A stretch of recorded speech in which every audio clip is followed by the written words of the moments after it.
Hi, my name is Karen Stevens, and I'm the author of this new book titled Rape. I'm a registered nurse, and I wrote this book because I want to promote rape awareness and safety. Did you know every 2 seconds someone is raped?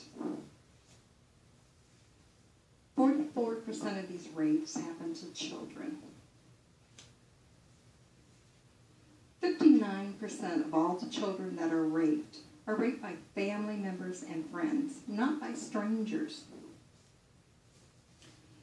If you've been raped, you're 13 times more likely to abuse alcohol. You are 26 times more likely to abuse drugs, to use coke, crack, cocaine. Right here in America, every 40 seconds, someone commits suicide. And if you've been raped, you're 4 times more likely to commit suicide. As you can see, we have a rape crisis on our hands, and it's getting out of control. And that's why I wrote this book, because I want to help you get back some of that control.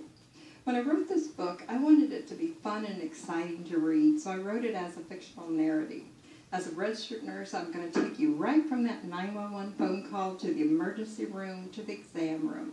You're going to see a rape exam done. You're going to learn about the different tests and treatments that is available. You're going to sit in on the one-to-one counseling and the group therapy and the religious guidance that's available. In my book, I introduce you to a group called TASAR. TASAR is actually an acronym which stands for Taking a Stand Against Rape, and that's what I'm doing. I am taking a stand against rape. And that's how I got the name for my website, www.imtasar.com. And what TASAR does is it goes out into the community, into your churches, and to your schools, and it teaches about rape awareness and how to stay safe. So right now I'm going to teach you something that you can start doing right this very minute that I believe will greatly decrease the rapes and the sexual abuse to our children.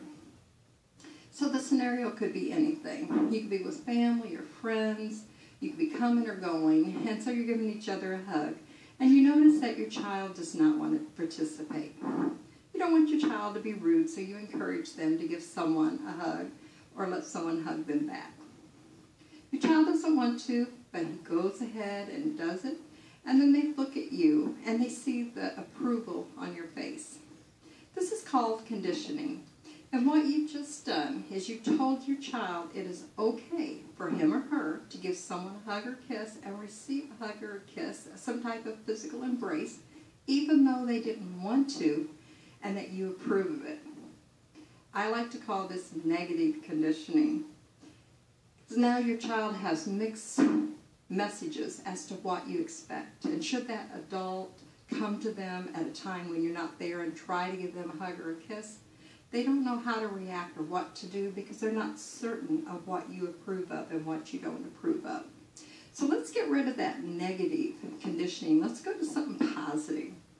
I personally believe all hugs and kisses should be limited just to the closest of family members and friends.